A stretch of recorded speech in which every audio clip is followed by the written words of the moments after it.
Good afternoon, ladies and gentlemen. Welcome to another exciting Listen with Vobes. Hello, I'm Richard Vobes, and we are here again in the cold, shivering away. I've got a warm jacket on and a warm jumper. The lovely, this is the Mary Hammond jumper. It's funny, in the video today on my sister channel on the Bald Explorer, I was wearing the hat and scarf knitted for me by Lisa Fox, who goes under the name Ramiboo on YouTube. And I happened to say, oh, this is the Ramiboo hat and scarf. And somebody said, Ramiboo hat and scarf. I've been looking for that. Who is Ramiboo? You know, they thought Ramiboo was a brand. So I think Mary Hammond is a brand. The Mary Hammond, you heard of Mary Quant. Was it Mary Quant? Mini skirts and things. So this is the Mary Hammond jumper. So, you know, I'm branded by individuals rather than, you know, it's designer. That's what it is. Anyway, hello, welcome along. And here we are again. Let's say a few hellos to people. Oh, by the way, I should just say that we're reading the Peep show. I say that because I know the people immediately watching live know all that. But sometimes people will see these and tune in. I always think, how would it be if it was me seeing a video for the first time? And very often you'll see people, I don't know, in these vlogs and things, they go straight into it. And no introduction. I always say, hello, I'm Richard Vobes, because I always assume there's somebody seeing it for the very first time. And I think that's just a polite thing to say, this is who I am and this is my video. Because they may not have read anything, and they may just pop up and they go, well, what is this? And then you say, and then it starts to do the old earwig. Anyway, that's my way. So hello to Holly and Co. and Tall Podge Rog and the lovely Julia. Turbo Stream and Michael White. He says, I can't join you this afternoon. We'll catch up later. Thank you very much. Cheers to you. I've only got water today. Justin Jones, hello everyone. Pass the biscuits. Audrey Forbes, good to see you. Andrew Norris, what ho. Philip Hammond and Mary, good afternoon to you. Billabong O'Neill, John F, Jen, Collie, Dave of Yawn, and Cooper68. Marvellous stuff. And we are on chapter 8. Now, yesterday, I don't know whether you remember, I'm trying to do as little talking as possible at the moment. He says, carrying on with his usual thing, where I've got this sharp tooth, and yesterday I got a wooden ruler, and I was trying to file it down or blunt it with this ruler, and what it's done is it's scraped along my tongue, which has become sore, so when I speak it's sore. I thought it was an infection coming, but it's just this soreness on the tongue rubbing against the tooth. And of course, as I talk, so today, chapter 8 will all be in mime.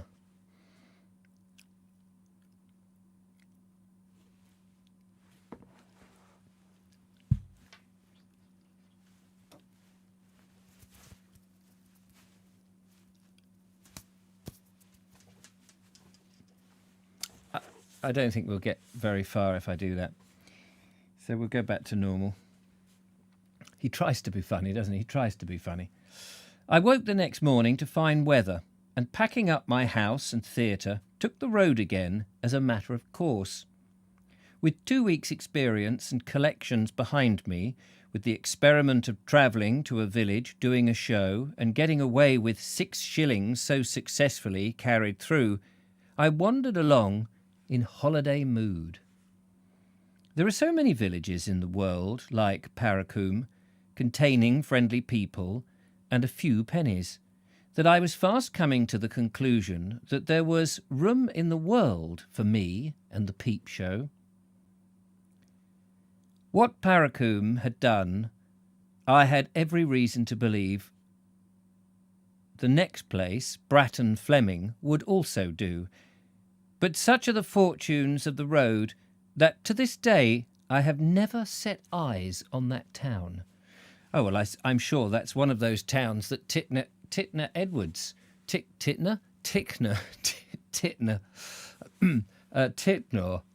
has made up. He was very good at making up names. Was it Titner Edwards who made it up? Who did the one from Devon? Yeah, probably. Lee Lawson says, oh boy, it's cold out there. Just topped up the bird feeders and the garden is frozen solid. Incidentally, Lee Lawson, just to let you know, thank you very much for the tip on the book that you suggested, and I have now gone and followed your link and purchased it. It is hopefully winging its way to me, so thank you very much for that. And yes, I wasn't snubbing you when you said you wanted to buy it, but I just felt, I can't keep asking people to buy me things, so that's why I lashed out. Because don't worry about me not eating this week. I'd rather get the book and make sure everybody understands the history of the world than me actually eat anything. Boy, I'm so hungry. Anyway, I'll get back to my pennies here. I've every reason to believe the next place Bratton Fleming would do, but so are the fortunes of the road that to this day I've never set eyes on the town. About the middle of the morning, I came to an exciting spot, a junction of 5 roads and 5 importunate signboards, ordering me this way and that.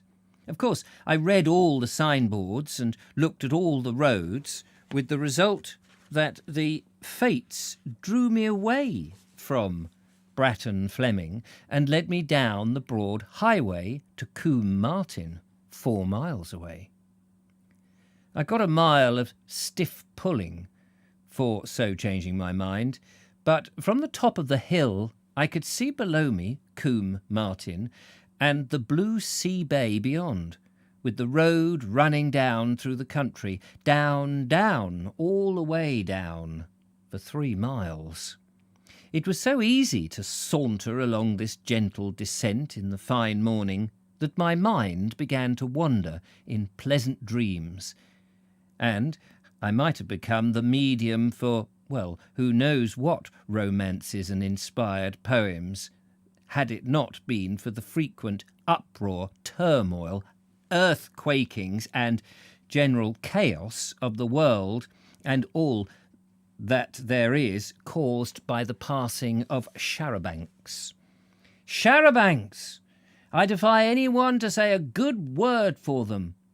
I wondered how people could waste their money on lumbering about in the ugly, oversized monstrosities, but I suppose it is because they cost money that people enjoy them. It is something upon which they can splash their savings and experience for one brief hour the discomforts of affluence, the misery of being rich. But I wish they would stick to the steamers or the flying machines for their exhilarations and leave the roads in peace for decent things like Punch and Judy shows.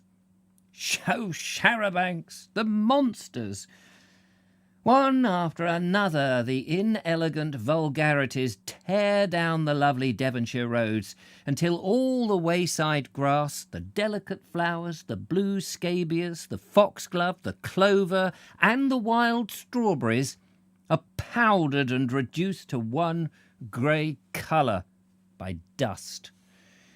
What good effect is there that these enormities can have upon human beings? Will our hearing be improved by their disgusting blares and screeches, those diabolical warning shrieks, those awful voices which express so vividly their inherent beastliness?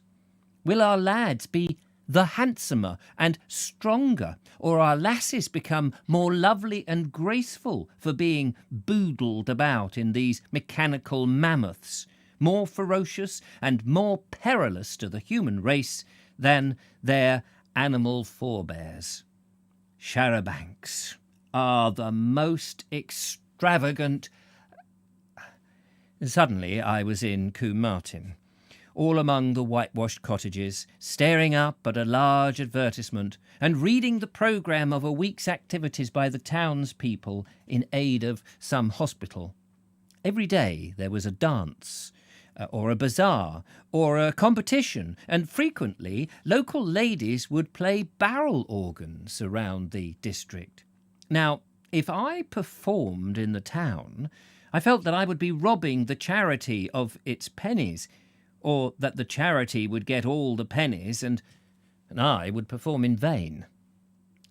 Now, here was the problem. The philanthropic ladies were encroaching upon and exhausting my means of a livelihood, and if I did not enter into rivalry with their street amusements and pass the hat round, I might, at some future date, be forced to deplete the charity by seeking its assistance. In the end, I interviewed the Committee of Management to see if they could not employ me to attract and amuse a crowd from which they would collect and pay me a proportion of the proceeds.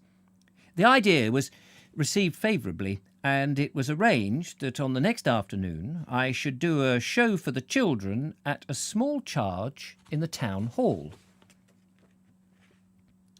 Here was a sudden accession of dignity to perform in a town hall. I procured a pitch at a farm just outside the town, halfway up the hilly road which leads to Ilfracombe. With the performance arranged and the encampment set up, I was a free man for a few hours, and it was not long before I was swimming in the sea along with all the holiday makers. The idea of performing in the town hall so worked upon me that I soon began to feel a flourishing and a successful showman, and actually purchased a 2-penny packet worth of 5 Woodbine cigarettes, which I spent the evening in smoking on the promenade. Here, leaning over the high parapet, I looked down on the pearly waters of the bay, the white boats moving lazily on their moorings, and the white breakers round the rocky coast. The sun went down red and gold against a green sky, and we all leaned on the parapet, transfixed by its beauty. This was a novel experience, to spend the twilight hours cheek by jowl with other folk. I wanted to make the most of this opportunity, and I looked round for someone to converse with. To my right, an elegant couple, immaculate from the toilet table, came to a stop, resting their delicate fingertips on the wall. They gazed out to the sea in all its immensity, and to the heavens in all their glory. But all the slim blazer and flannels could ejaculate was, "Awfully jolly, Ned. Perfectly sweet," returned the jumper and skirt. "Oh, do you know that shop at Ilfracombe? I saw some of those, you know." Ironically, but mercifully, a fierce wave, as it crashed and roared over the rocks below, cut into the conversation. By the time the rude wave was quiet, the couple had turned their backs on the sea, and Blazer and Flannels was sucking a pipe and solemnly descanting upon motorcycles.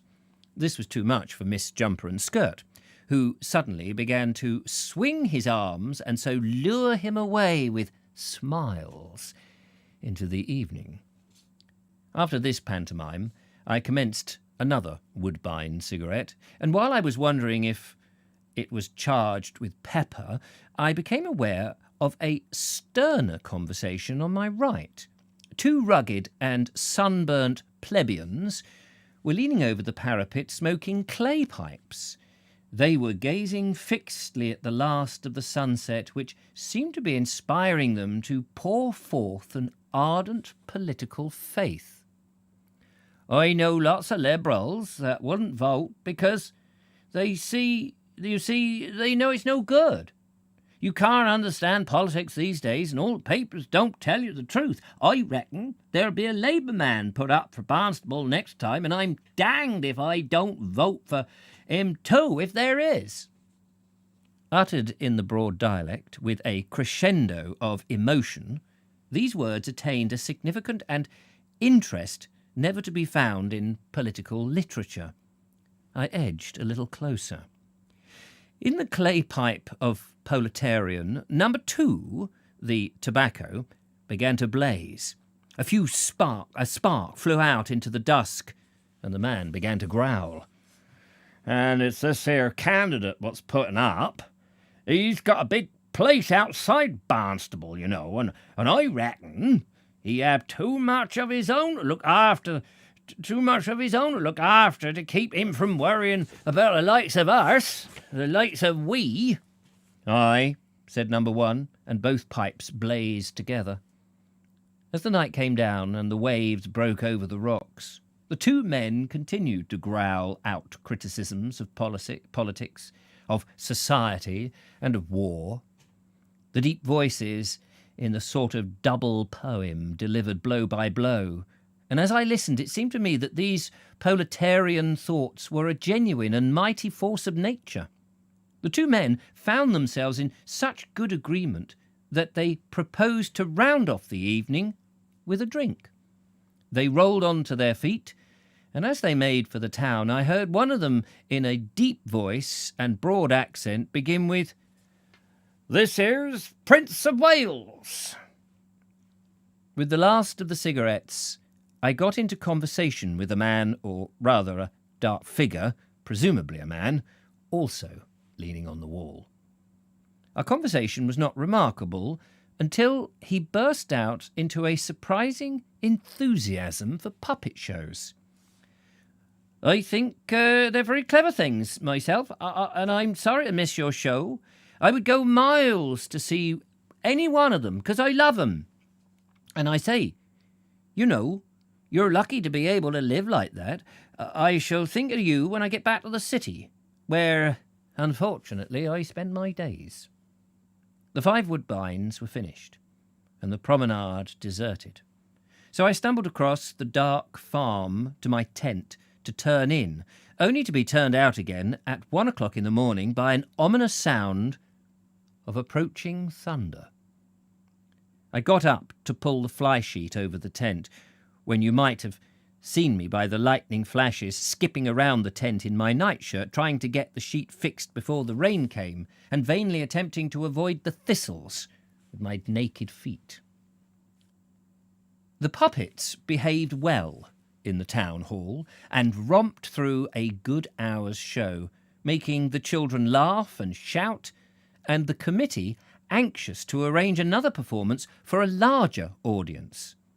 I never knew such heat as we managed to generate in that hall on that hot afternoon, and for the future I thought I could very well forego the honour of performing in town halls and content myself with pitches outdoors.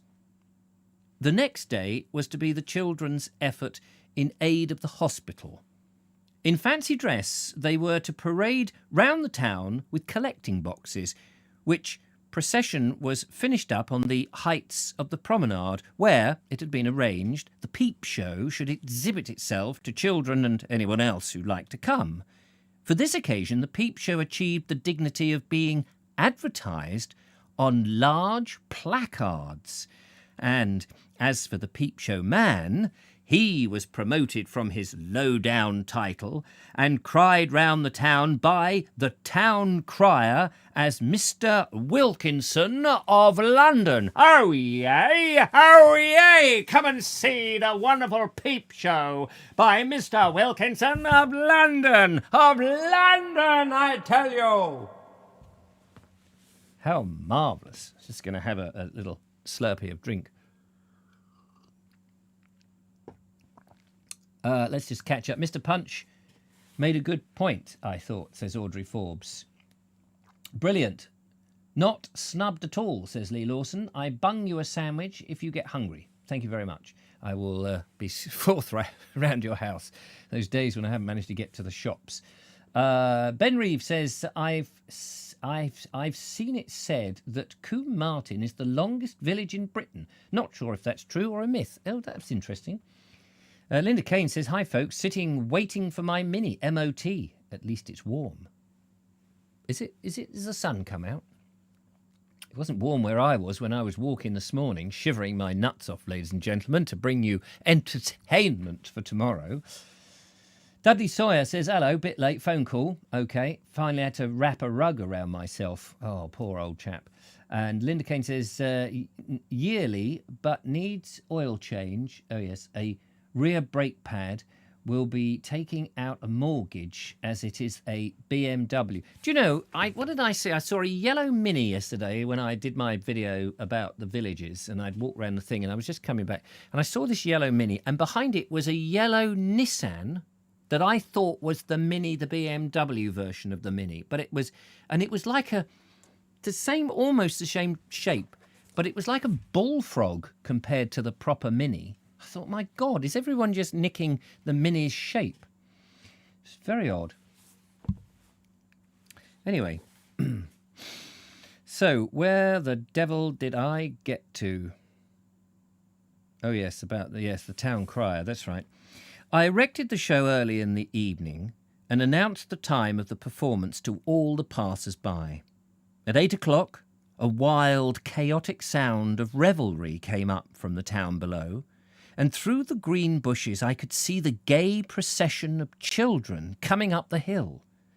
They played whistle pipes, blew trumpets, whirled wooden rattles, shouted and sang.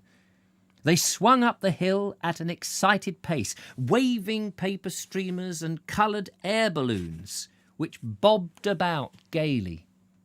This, I felt, was the right kind of audience, and I took off my coat, rolled up my shirt sleeves, determined to make things hum.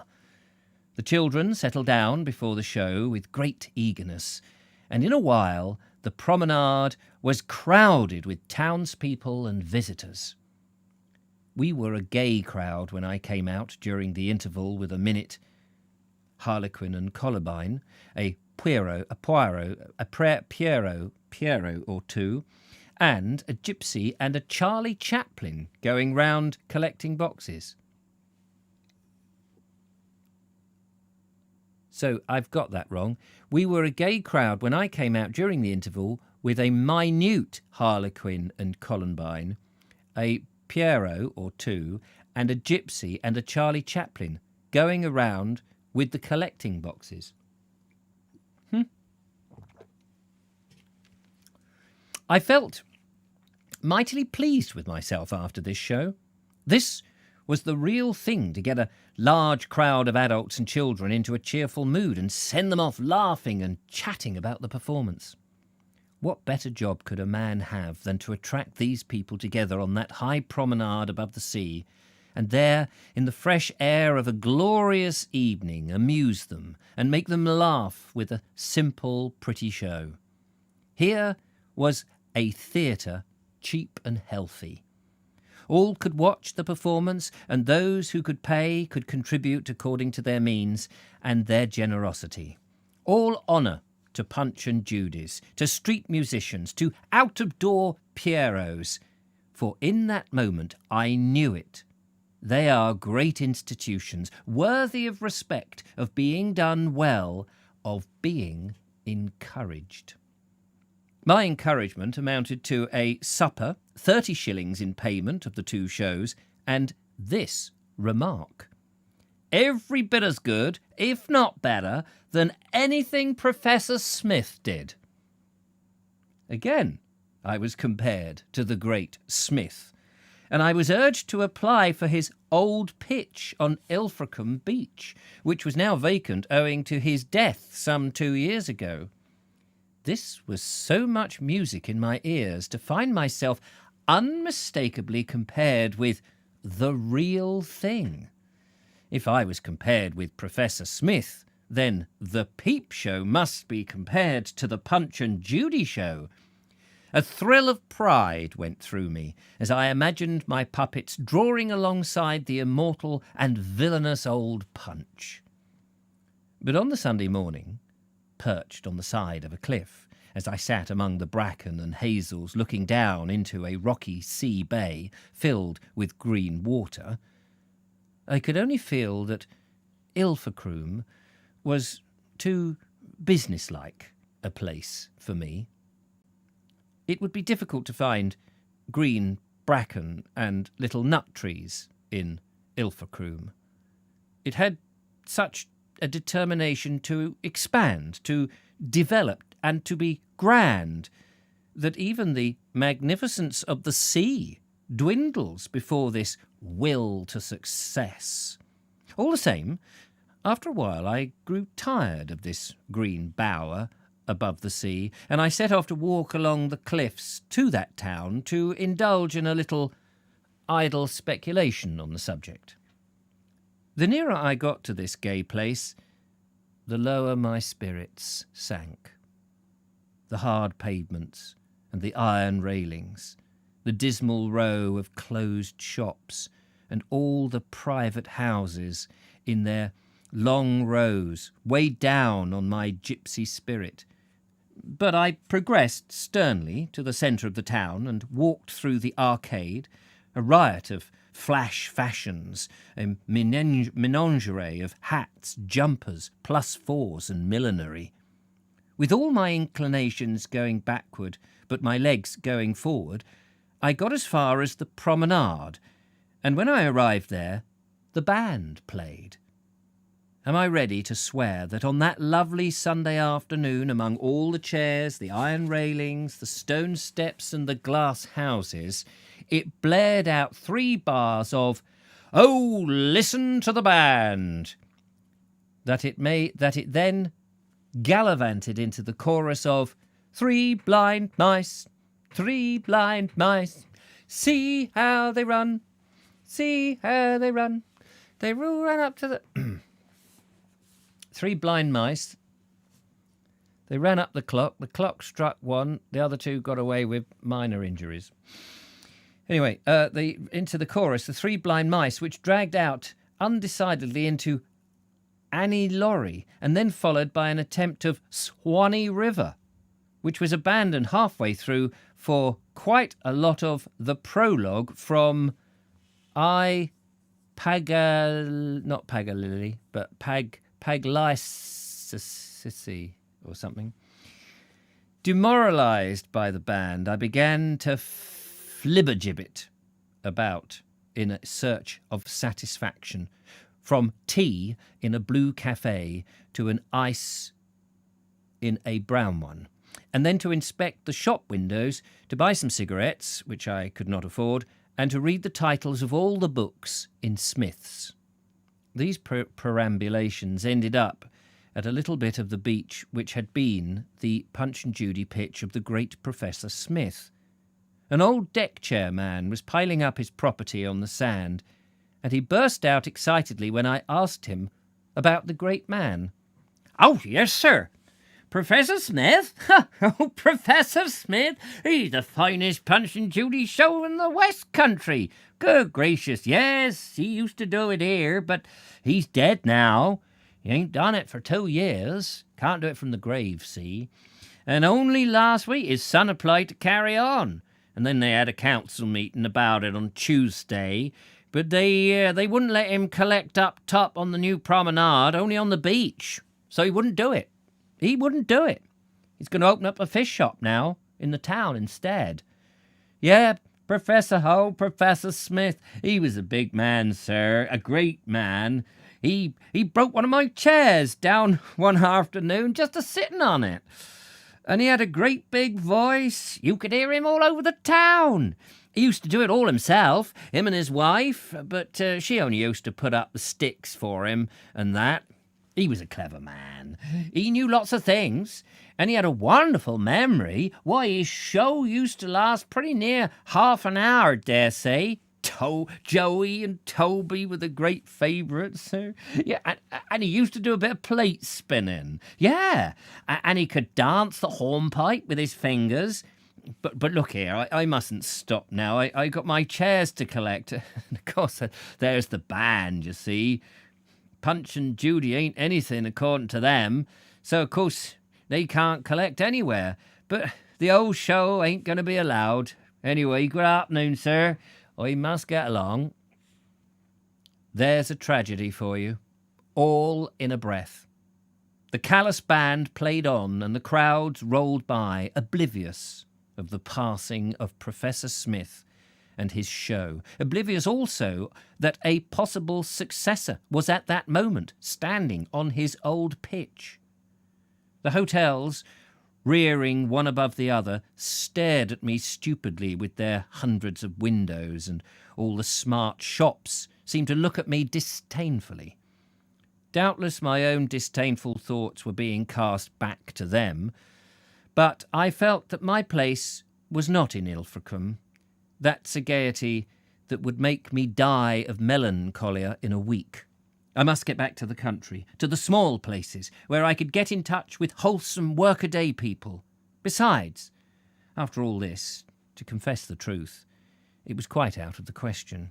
A pitch on the sea beach is a serious proposition. How, with my capital of threepence halfpenny, was I to put down the necessary rent, which would have been anything from £50 to £100?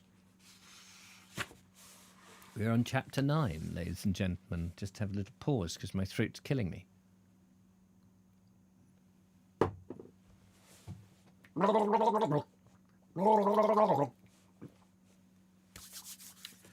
There is a gargling ghost in this house. You may have heard him.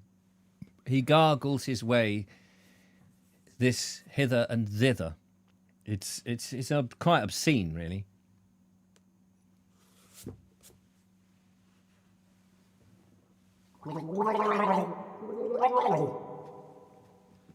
If you see him, let me know. Chapter 9. Before we get to chapter 9, I would be down every day, Mike. Mike says, sea in 5 minutes walk for me, but hardly go down to the sea. Funny how life... Why don't you go down to the sea, Mikey? Go down to the sea to see what the sea will see when you see the sea. I saw the sea by the Seesaw Sea, and the Seesaw Sea saw me. I said to he, the Seesaw Sea, what do you see in the Seesaw Sea? And he, the Seesaw Sea, said he to me, I see the sea as bright as can be on the Seesaw Sea beside he. What a load of old tosh. Anyway, no fire eating would warm the place up. Yes, I have got the Essie lit. I'm hoping that I put enough logs on it and it doesn't go out. Chapter 9. I sauntered away and, after buying a zither for my puppets to play, screwed up the sufficient courage to enter a millinery shop. I didn't realise what a man of the road I had become until I entered this shop, with its atmosphere hushed by the stuffy bales of silks, satins and muslins. My voice, which by degrees was accommodating itself to outdoor performances, was like the barking of a dog, and my dusty hobnailed shoes were too big and noisy for this neat, refined shop. Another thing I realised in the shop was my total ignorance on the subject of stuffs. I had to enter into an embarrassing amateurish description of how I wanted something bright and showy, but pretty and not too expensive for dressing the Punch and Judy figures.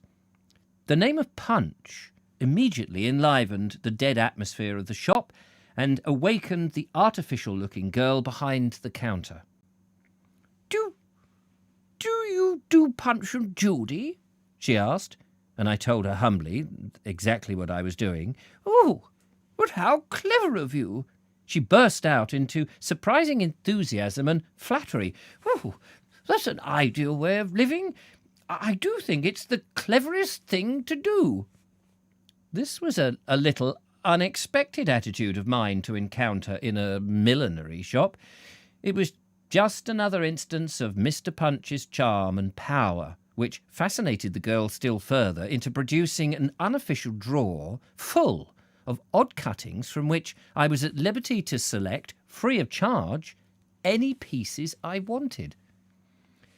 I was glad to get it. Can you imagine doing that these days? Can you imagine anybody? You go and say to a fabric shop, there's one in Worthing. You go in there and you say, oh, hello, I do a little Punch and Judy show. I'm just looking. You go, oh, yes, sir. You can imagine that people these days, they have lost that ability to be impressed by small things or something charming and individual and gay, if I may use an old-fashioned term. And it wouldn't happen, would it? You'd go in, you'd say, I just look something bright and cheerful, really, for dressing up my puppets. Oh, yes, sir. What sort of thing would you like then? Have you got stripes? Yes. Have you got any stripes? Yes, we've got stripes. There we are. It's £13 a square metre. How much? Oh, we could do a cheaper one. This is some cheaper cotton. It's only a print, but it's that there is gingham. Gingham? Yes, it's a nice bit of gingham. It used to be tablecloths. Oh, but you could use that. Dress up your Punch and Judy, did you say? Yeah. Yeah, it's £15 a square metre. I thought you said it was going to be cheaper. Oh, yeah, because that one's... Well, I could do you a bit of a deal. If you have 2 yards of it... Wait a minute, you said metres. If you have 2 metres, I'll do you a special discount of £20 a square yard. A square metre? Anyway, GG, the gargling ghost. Dave of Yorn, he makes me laugh. Anyway, I was glad to get away from this holiday town and out into the decent country again. A stiff head wind and hills made my progress slow and hard, and I was glad when rain forced me to camp early in a high field above Wilkinson, where I spent the evening in giving the puppets their first instruction on the zither. The next morning, I went down the long hill to the town to investigate the possibilities of showing, and I soon came up again with my tail between my legs. I found that Wilkinson was very cut off from the rest of the world by its long hill, that its visitors could get very scattered on that tremendous beach, that the beach belonged to a fastidious lady, that it was managed by an agent, and that this agent only the day before had turned away a small band, and that if I did get permission to perform there, I would have to pay well for the privilege. Finally, the landlords were very adverse to camping. Here was an ugly array of difficulties, which I solved at once by turning my back on them forever. It seemed to me that Wilkinson had so arranged things as to exclude puppet shows and minstrels and things like that.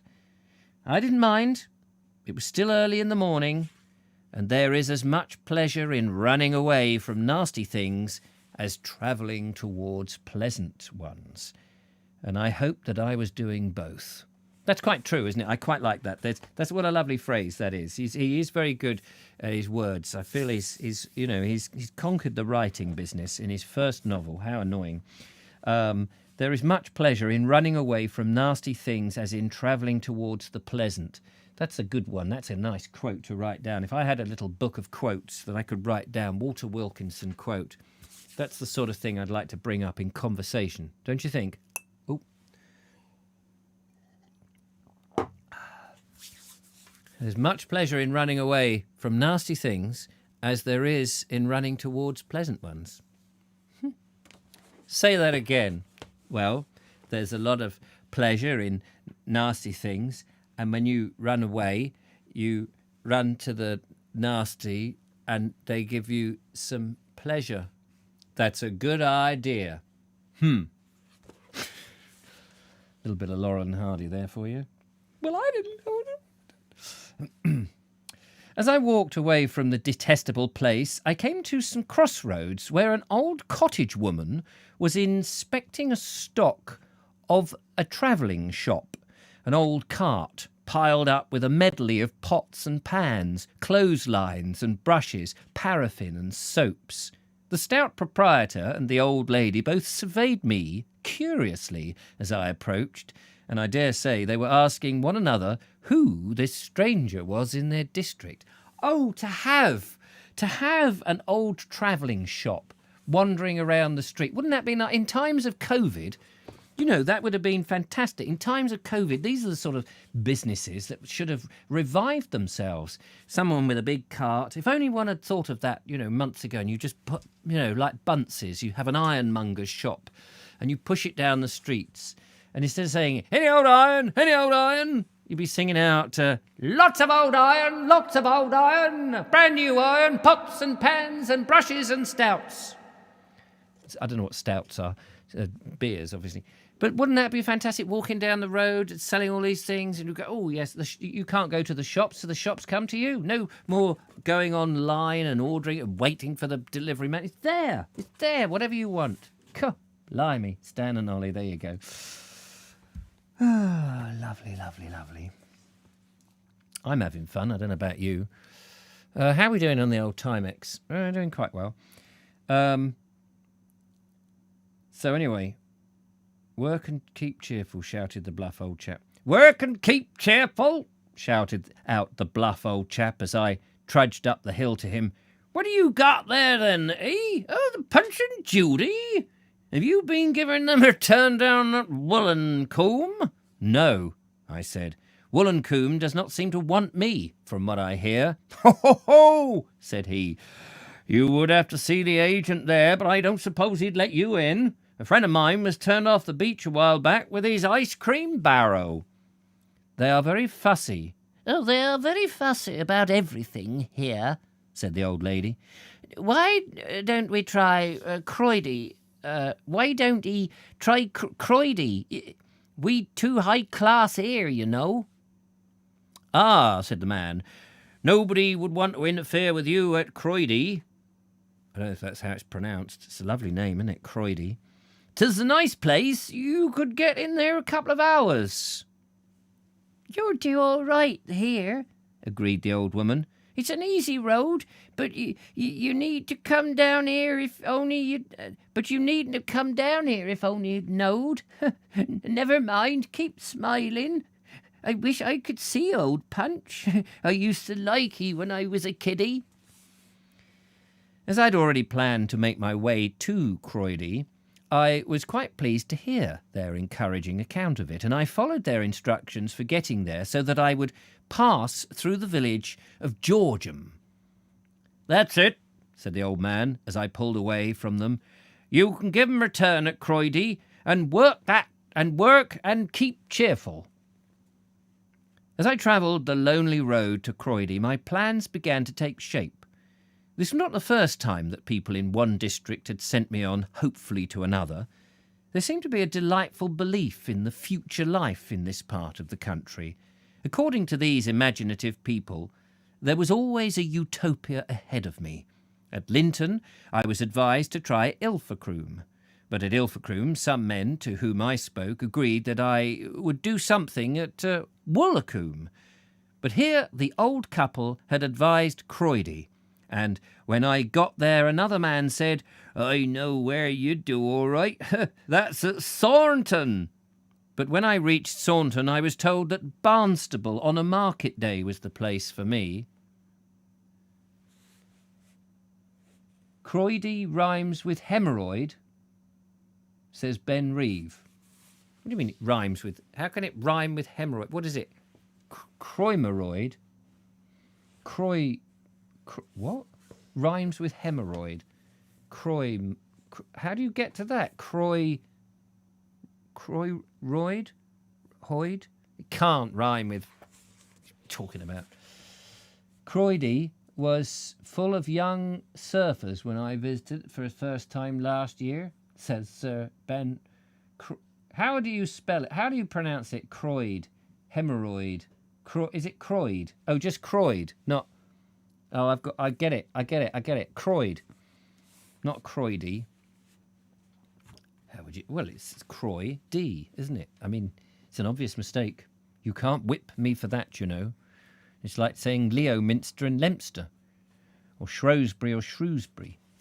I still get that, Shrewsbury. It's not Shrewsbury. All the idiots in Shrewsbury have a go at me because I say Shrewsbury. And actually, I know that Shrewsbury is the correct way of saying it because I know an old family who lived in Shrewsbury for generations.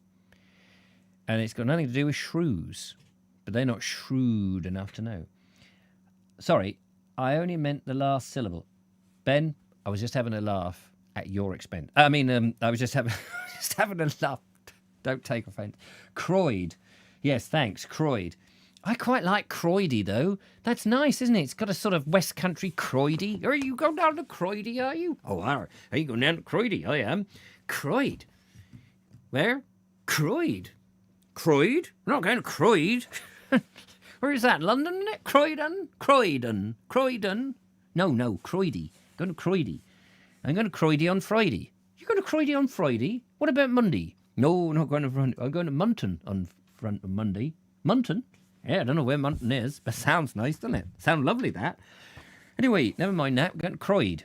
Crikey. No, there's no such place as Crikey. At least I don't think so.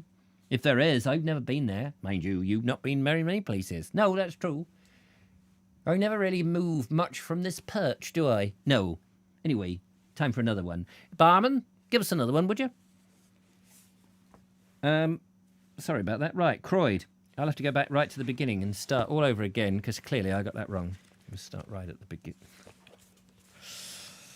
Yes. So anyway, this is a nice place. You'll be there in a couple of hours, blah, blah, blah. I was told that Market Day on Barnstable was the place for me. My plan was to... I think we've gone past all the Croydes and Croydes now. Oh, there is one coming up. There's one coming up. I get to say it properly. Woo, the excitement.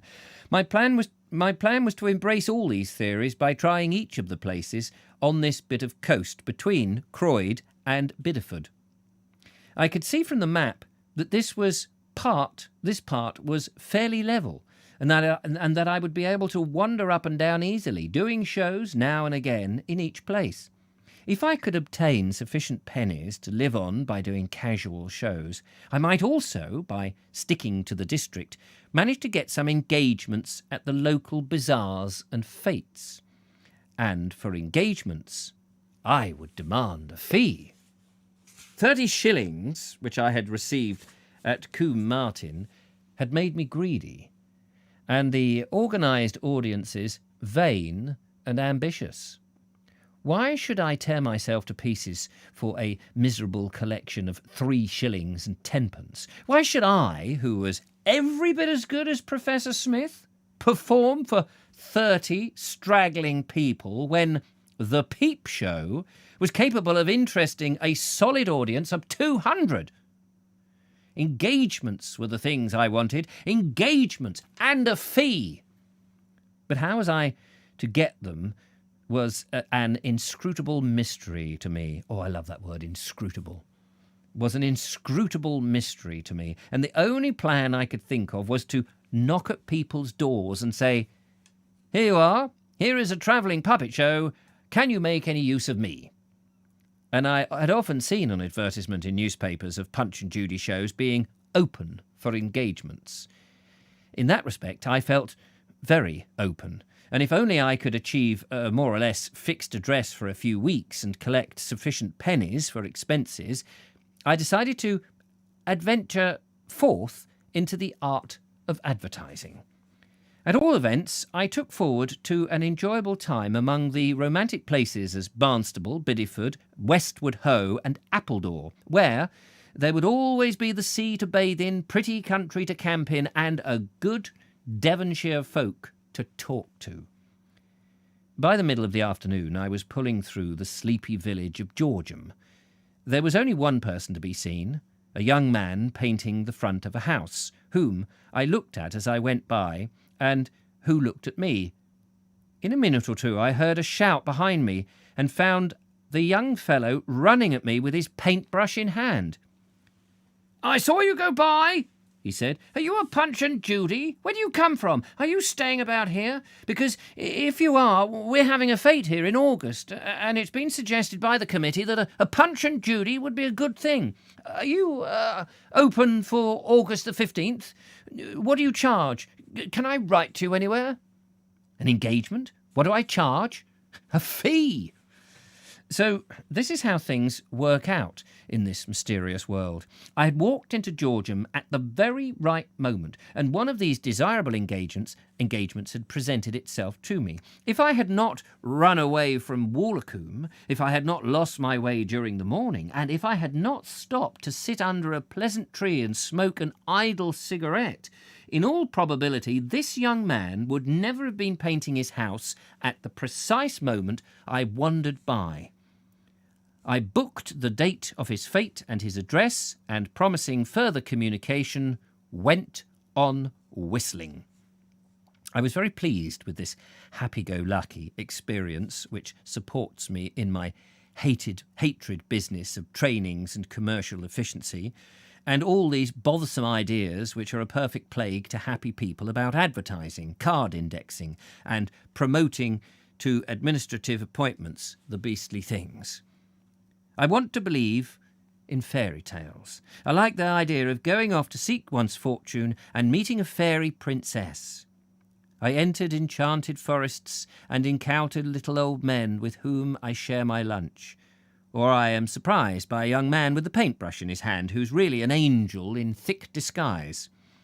If I were to meet one of these efficient commercial get-rich-quick systems in fairy world, I should know it for a dragon and run away with my unbusinesslike puppet show as fast as I could.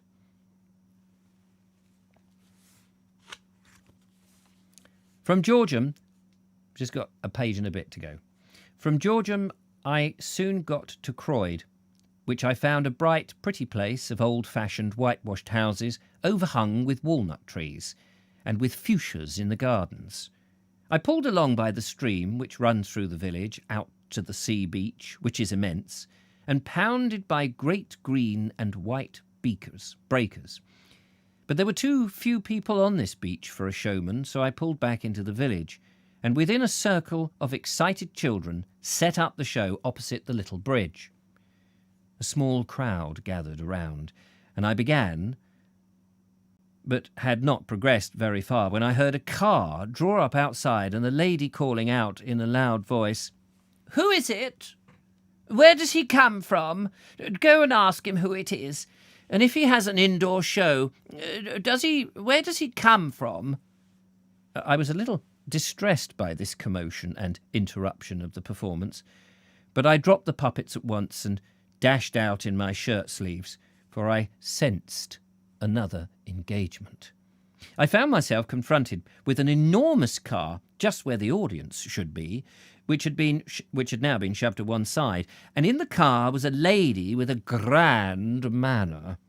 I was disappointed to find that she was on the committee of the Georgium Fete, and when she heard that I was communicating with the young man in the paintbrush, she drove away and left the Peep show to get on with its performance. In the late evening, I pulled out of Croyde with a collection of nearly 6 shillings. I came to a field where 2 men were hoeing mangolds, and asked them if they had any ground where they could let me camp for the night. With refreshing directness, without any fear or suspicions, they responded at once to my appeal. The elder man waved his hand indiscriminately over his own ground and everybody else's. "Come where you like," he said. "Camp here if you like, or on the burrows, or anywhere. Why go farther? Here you are." He stooped to a basket and handed me a bottle. "There, have a drink, cider. Go on, you can have all that. Got plenty more at home. Have a cigarette." Here he forgot all about me, turned to his hoeing and disappeared quickly up the field, leaving me with the cigarette and the cider. The whole transaction was completed in 2 minutes, and in another 2 I had pulled the old encumbrance into the field and was soon perched up on the grassy bank, which served as a wall to the field, enjoying a well-earned supper of bread, cheese, and cider.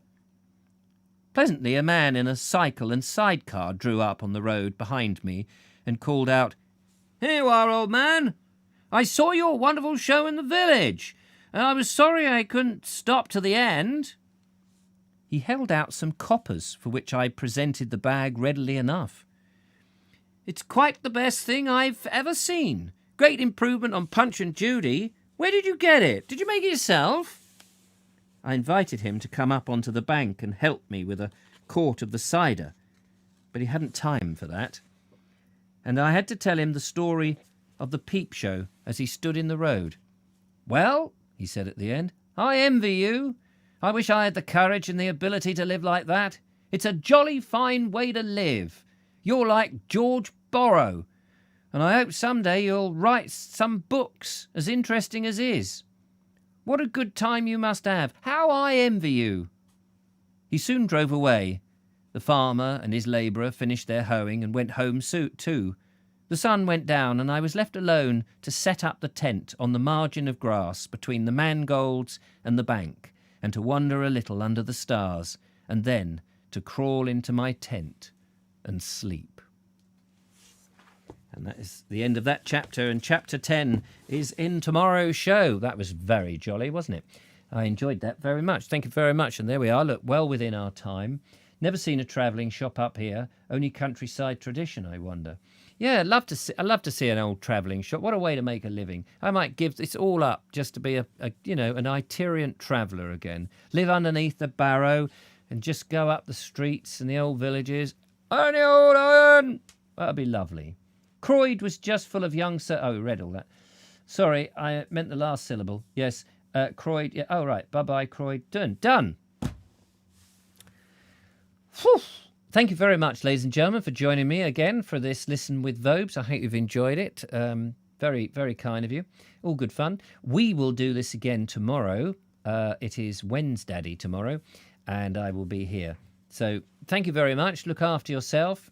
Do have a good rest of the afternoon. No Vobe show tonight. I get a bit of a night off.